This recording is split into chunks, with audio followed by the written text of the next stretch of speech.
అందరికీ నమస్కారం అండి. నా పేరు మధుబాబు బోరాడ, ఏపీ జీడబ్ల్యూఎస్సీ జేఏసీ చైర్మన్గా వరుస్తాను. ఈ యొక్క వీడియో నోట్ ఎందుకోసం అంటే, ముఖ్యంగా ఈరోజు నవంబర్ 3 అయినా కూడా గ్రామ వార్డు సచివాలయ ఉద్యోగులు ఎవరికి కూడా శాలరీ అనేది అకౌంట్లో జమ కాలేదు. 1వ తారీఖు అయింది, 2 సెలవు, 3వ తారీఖు ఈరోజు వచ్చింది.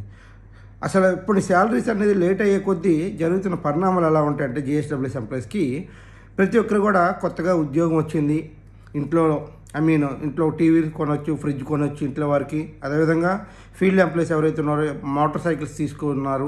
అదేవిధంగా వివిధ రకాలుగా వారందరూ కూడా ఈఎంఐ రూపంలో కట్టవలసిన బకాయిలు అయితే చాలా ఉంటాయి. చాలామంది పర్సనల్ లోన్స్ తీసుకున్నారు. ఇవన్నీ కూడా కట్టవలసిన టైం అయితే నవంబర్ 2 ఏ నెలైనా 2వ తారీఖు అనేది డేట్ అనేది ఇవ్వడం జరిగింది. ఇప్పుడు ఏమవుతుందంటే, మీరు ప్రభుత్వం వారు ఒక రోజు శాలరీ లేట్ చేయడం వల్ల, ఇది 1వ రోజు కాదు 3 రోజులు అయ్యింది ఇప్పటికి.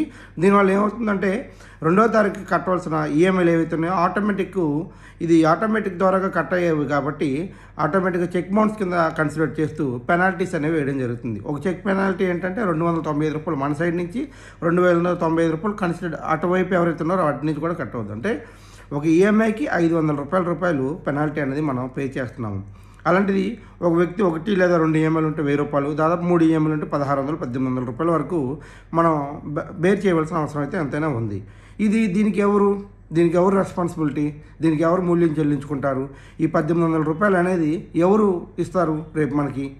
సో అంటే మనం జిఎస్డబ్ల్యూఎస్ ఎంప్లాయీస్ ఏంటంటే, పని కోసం అయితే ఎంతైనా చెప్తారు, ఎన్నైనా చేయమంటారు. టైం లిమిట్స్ ఉండవు, టైం పీరియడ్స్ ఉండవు. సండే అవనండి, మండే అవనండి చేయమంటారు. ఫర్ ఎగ్జాంపుల్ మన మోంతా సైక్లోన్ తీసుకుంటే, గ్రౌండ్ లెవెల్లో బాగా కష్టపడింది గ్రామ వార్డు సచివాలయ ఎంప్లాయీస్. అడుగడుగున కొన్ని జిల్లాల్లో ఎక్కడైతే ఎఫెక్టెడ్ ఏరియాస్ ఉన్నాయో అన్నింటిలో కూడా ఈ గ్రామ వార్డు సచివాలయ ఎంప్లాయీస్ గ్రౌండ్ లెవెల్లోకి వెళ్ళి ఎన్డీఆర్ఎఫ్ కంటే ఎక్కువగా కష్టపడిన మనకి అవార్డులు ఇచ్చారు. ఎక్కడైనా ఎప్రిసియేషన్ అవార్డు ఇచ్చారు? ఎవరికి ఇచ్చారు ఎప్రిసియేషన్ అవార్డులని? మున్సిపల్ కమిషనర్లకి, డిస్ట్రిక్ట్ కలెక్టర్లకి, కన్సర్న్ మినిస్టర్లకి ఇచ్చారు. అరే, గ్రౌండ్ లెవెల్లో కష్టపడుతుంది గ్రామ వార్డు సచివాలయ ఎంప్లాయీస్ కదా.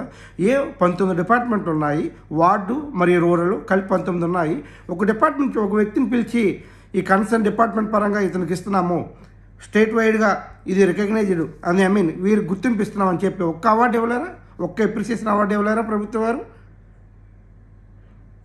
అది గ్రౌండ్ లెవెల్లో కష్టపడుతుంది గ్రామ వార్డు సచివాలయ ఎంప్లాయీ. ఇంటింటికి వెళ్ళాడు, నైట్ డ్యూటీస్ చేశాడు, సచివాలయంలో 24 గంటలు షిఫ్ట్ చేశారు. కానీ మీరు ఇక్కడ ఎవరిని కూడా పట్టించుకునే నాదులు లేరు. మీరు ఏం చేస్తున్నారు? ఎప్పుడు కూడా ఈ మున్సిపల్ కమిషనర్స్ కష్టపడిపోయారు, డిప్యూటీ ఎంపీడీఓలు కష్టపడిపోయారు, మంత్రులు కష్టపడిపోయారు. వీరికి మీరు పిలిచి అవార్డులు ఇస్తున్నారు. అదే గ్రామ వార్డు సచివాలయ ఎంప్లాయీస్లో ఎవరికి ఇచ్చారండి? ఏ వ్యక్తికి మీరు పిలిచి అవార్డు ఇచ్చారు? 19 డిపార్ట్మెంట్లకు 19 అవార్డులు ఇవ్వలేరా? దానికి కూడా పనికిరారా గ్రామ వార్డు సచివాలయ ఎంప్లాయీస్?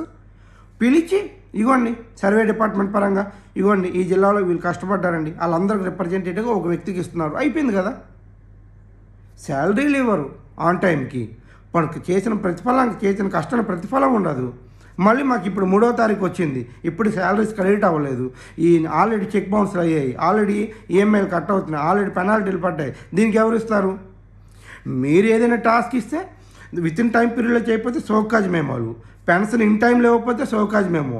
మొన్న 6:30కి ఎక్కడో చీపురుపల్లి మండలంలో 6:50 పెన్షన్ ఇవ్వలేదని చెప్పి సోకాజ్ మెమోలు ఇచ్చిన ఎంపీడీఓలు మరి ఇప్పుడు 3 రోజులు శాలరీ కట్ అయింది, శాలరీ ఇవ్వట్లేదు 3 రోజుల నుంచి, మీ ఎవరికి మేము సోకాజ్ ఇవ్వాలి? అరే, మీకు రూల్ మాకు రూలా?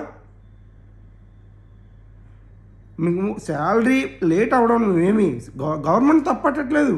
మా సైడ్ కూడా ఆలోచన చేయండి దయచేసి. మా సైడ్ కూడా ఆ బ్యాంకింగ్ సిస్టమ్ చెప్పండి. అయ్యో, గ్రామ వార్డు సచివాలయ ఎంప్లాయీస్ అందరూ కూడా లేట్గా శాలరీ పడ్డాయి కాబట్టి దయచేసి ఆ చెక్ పెనాల్టీస్ ఏవైతే ఉన్నాయో అవన్నీ విత్డ్రా చేసుకోండి అని చెప్పి సీఎం గారు దయచేసి మాకు ఏవైతే ఉన్నారో వాళ్ళందరూ కూడా స్టేట్ గవర్నమెంట్ ఎంప్లాయీస్ అందరికీ మీరు బ్యాంకింగ్ వారికి ఒకసారి మీటింగ్ పెట్టి చెప్పండి దయచేసి. వచ్చిన శాలరీ 30,000, ఇందులో 2,000 ఈఎంఐలు పెనాల్టీలే కట్ అయితే ఇంక మాకు ఎక్కడి నుంచి వస్తాయి? ఇప్పుడు శాలరీలు ఏమైనా పెంచేస్తారా? పెంచరు. ఇప్పుడు బేసిక్ పేలు ఏమైనా ఉన్నా లేవు. జీఓఎంఎస్ అన్నారు, ఏది? పండగ అయిపోయింది, దీపావళి తర్వాత మీటింగ్ పెట్టేస్తా అన్నారు, లేదు. అరే, ఎన్ని రోజులు ఇంక వెయిట్ చేస్తాం మేము కూడా? దయచేసి రాష్ట్ర ప్రభుత్వం వారు గ్రామ వార్డు సచివాలయ ఎంప్లాయీస్ని మీరు ఎలాగైతే పెన్షనర్స్ని మొదటి ప్రాధాన్యత తీసుకొని ఒక రోజు ముందే మాకు అమౌంట్లు ఇచ్చేసి మరి పంచమంటున్నారు. ఇకపైన లోవెస్ట్ ఎంప్లాయీస్ అనే మీరు మమ్మల్ని ఎలాగో లోవర్ గ్రేడ్ ఎంప్లాయీస్ చేశారు, తక్కువ శాలరీ తీసుకుంటాం మేమే కాబట్టి ఇకపైన పెన్షనర్స్తో పాటు ఆ అమౌంట్ మా వెల్ఫేర్ కూడా మీరు అప్ చెప్పేసేయండి. మాది కూడా మా శాలరీలు ఆ 11 మంది కూడా మా వెల్ఫేర్ ఇచ్చేస్తారు. ఆ అమౌంట్ పెన్షనర్ అమౌంట్తో పాటు మా శాలరీస్ కూడా దయచేసి అదే అకౌంట్ క్రియేట్ చేయండి దయచేసి. ఎందుకంటే మేము కూడా 30,000కి మాకు 30 కమిట్మెంట్లు ఉంటున్నాయి. మేము ఏది సక్సెస్ చేయలేక ఏది చేసుకోలేక ఇబ్బంది పడుతున్నాము. దయచేసి మమ్మల్ని అందరూ దృష్టిలో పెట్టుకొని మాకు తగిన న్యాయం చేయాలని కోరుకుంటూ సెలవు తీసుకుంటున్నాం.